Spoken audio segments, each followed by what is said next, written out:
En esta ocasión quisiera hacer un muy breve resumen de la Revolución Mexicana. Bueno, tomen en cuenta que este conflicto inició porque el presidente, Porfirio Díaz, ya llegaba gobernando el país desde 1876. Aunque hay que recordar que Porfirio Díaz tuvo un pequeño descanso de entre 1880 y 1884, cuando fue presidente del país su amigo el general Manuel González. Lo que pasa es que Porfirio Díaz, dado que su lema cuando le ganó la presidencia a Sebastián Lerdo de Tejada, claro, antes hubo un levantamiento armado por medio del cual Porfirio Díaz pudo tomar la presidencia. Uno de los lemas más importantes de Porfirio Díaz en aquel entonces, 1876, era sufragio efectivo, no reelección, un tema que posteriormente tomaría Francisco I. Madero para su campaña de 1910. Entonces, como Díaz decía que la no reelección era muy importante, por lo que tuvo en 1880 que ceder el poder a su amigo, como ya se había mencionado, su amigo el general Manuel González. Pero a partir de 1884, Díaz regresó al poder porque decía, bueno, no debe haber reelección, pero no importa si esta reelección no son en periodos consecutivos. Entonces, bajo esta artimaña, Porfirio Díaz estableció que sí se podía reelegir y ya después de 1884 modificó la constitución lo suficiente para que se pudiera reelegir el número de veces que quiera, lo cual obviamente trajo un gran descontento a la población mexicana en general y a los grupos políticos de los estados en lo particular. Porque, por ejemplo, los estados norteños querían tener independencia política, independencia económica e independencia administrativa. Y durante todos los años del porfiriato esto no fue posible, al menos no de una forma tan holgada como lo hubieran querido las diferentes clases políticas de estados como Sonora, Chihuahua, Coahuila, Nuevo León, Tamaulipas, Sinaloa. Aunque hay que decir que hay que también mencionar el hecho de que en Chihuahua quienes dominaban eran la familia Terrazas y ellos sí tenían cierta autonomía o tenían mucho más autonomía con respecto a las otras entidades federativas. Tanto es así que los mismos Terrazas podían oponerse al presidente Porfirio Díaz en algunas ocasiones y hacer lo que se les venía en gana, y Porfirio Díaz tenía que apechugar, por decirlo de alguna forma. Entonces tenemos esta situación, la cual duró a lo largo de, a ver, 1800, entre 1876 hasta 1880, primer periodo, 4 años, y luego de 1884 hasta 1910, que tenemos 16, 26, 26 más 4, sí, tenemos 30 años de gobierno efectivo del general Porfirio Díaz.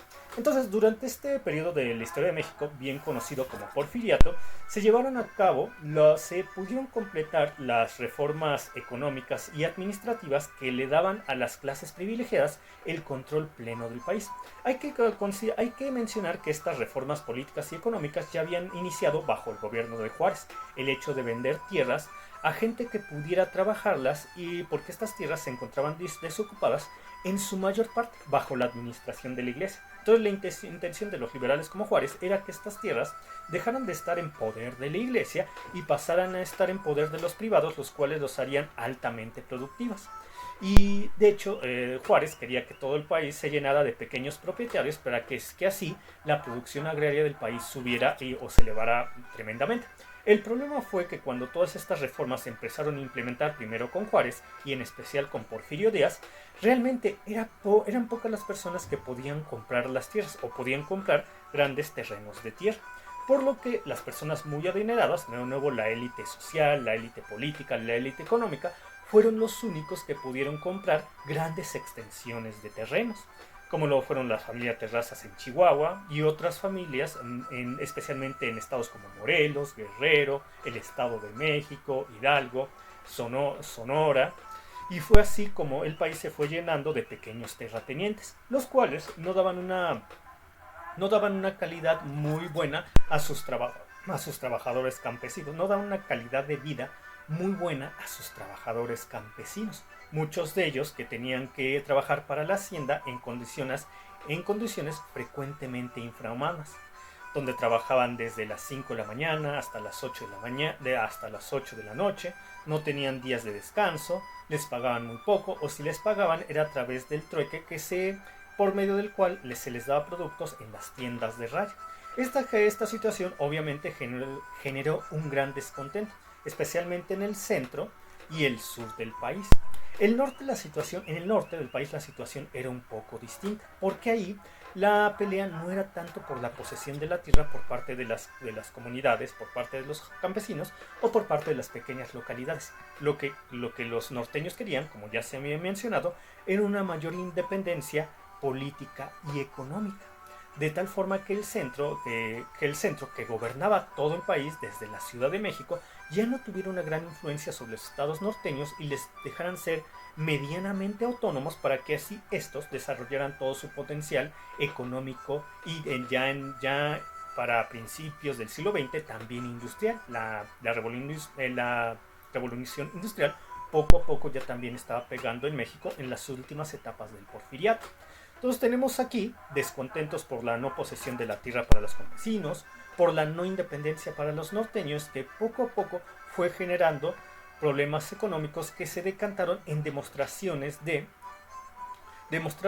en contra del gobierno federal, como son las huelgas de Cananea, Sonora o Río Blanco, Veracruz. Y ocurrieron entre 1908 y 1909. Esta situación, aunada al hecho de que la clase política, que no se les permitió gobernar entre los años de 1886 y 1910, ya era que tenían alrededor de 50, para ese momento de 1910 tenían alrededor de 50, 60 años.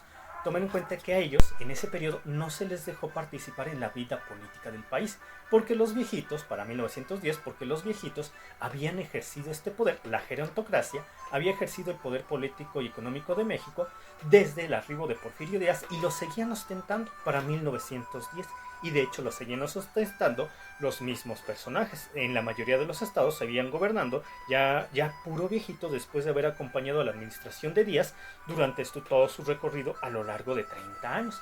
Entonces tenemos una clase política que también ya quería participar, formada en su mayoría por hombres jóvenes de entre 20 y 30 años que querían tener cargos públicos, que querían también desarrollar el potencial económico del país. Es así como nos encontramos a un personaje muy famoso en los inicios de la revolución, entre finales del porfiriato y los inicios de la Revolución Mexicana, como lo es Francisco I. Madero. Francisco I. Madero, siendo proveniente de una de las familias más ricas de Coahuila, empezó a llevar a cabo su campaña por la sucesión presidencial para 1910. Hay que tomar en cuenta que personas como Madero se vieron motivados ante la entrevista que Porfirio Díaz le dio al reportero Klinsmann. Por medio de esta, Porfirio Díaz dijo que México ya estaba preparado para elecciones democráticas y que él pensaba alejarse de la presidencia ya para ese año de 1910, o en sí que pensaba dejar competir a los demás participantes con el fin de que otra persona además de él pudiera ostentar el cargo de la primera magistratura del Ejecutivo. Entonces vemos que personas como Francisco Madero, que tenían grandes ambiciones políticas, obviamente quisieron participar en la contienda que se preparaba para 1910.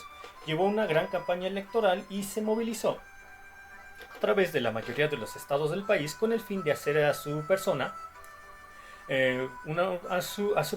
un personaje público, un personaje por el cual la gente pudiera identificar como otra opción, una variante del gobierno de Porfirio Díaz.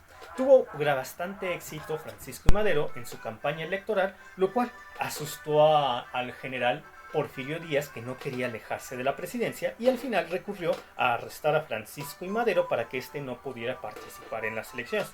Y nuevamente las elecciones fraudulentas de 1910 le dieron la victoria al general Porfirio Díaz. Francisco I. Madero, sintiéndose molesto y sintiendo que le habían robado el triunfo, se resguardó en los Estados Unidos y desde ahí editó su plan de San Luis Potosí, por medio de la cual desconocía a la presidencia de Porfirio Díaz y demandaba que éste renunciara a su cargo, además de que Madero establecía que si de no llevarse a cabo todos estos, de no llevarse a cabo principalmente estas peticiones, de no llevarse a cabo principalmente estas peticiones, el país debería levantarse en armas para el 20 de noviembre de 1910 a partir de las 6 de la tarde. No, mucha precisión, por cierto. Y fue así como, poco a poco, a medida que se iban acercando a esta fecha, empezaron a haber ciertos tumultos. Su tumulto más famoso, que ocurrió antes de que iniciara el conflicto bélico, o antes de que iniciara la guerra civil, fue el caso de los hermanos Cerdán. Los hermanos Cerdán eran simpatizantes de Francisco y Madero. Vivían en Puebla y querían atender a este llamado que había llevado a cabo Francisco y Madero para levantarse en armas para el 20 de noviembre de 1910 en caso de que el presidente Porfirio Díaz no renunciara a su cargo. De tal forma que empezaron a juntar armas en su casa, empezaron a organizarse, pero la policía local se dio cuenta de lo que estaban haciendo y fueron a detenerlos. Se inició una balacera a las afueras de la casa de los hermanos Cerdán, y al final estos resultaron muertos. Es por eso que a los hermanos Cerdán se les conoce como los primeros mártires de la revolución. Entonces, volviendo ya a lo que les estaba comentando, acercándose a esta fecha, se empezaron a dar pequeños levantamientos en el norte, en Chihuahua, en Coahuila o en el estado de Morelos, donde quien especialmente llevaba a cabo los movimientos armados en esta zona, donde habían grandes plantaciones de caña de azúcar, era el general del Ejército Libertador del Sur, Emiliano Zapata. Y pues, mientras que en el norte teníamos a generales y personajes muy destacados en la primera fase de la revolución, como lo eran Pascual Orozco y Francisco Villa. Entonces, por el momento, sería todo. Continuaremos en los próximos videos. Creo que este ya quedó bastante alargado. Yo pensaba hacer algo más resumido, pero salió bastante información. Entonces, en los próximos videos continuaré hablando de este tema y pasando a la primera etapa armada de la Revolución Mexicana. Nos vemos por el momento. Hasta pronto.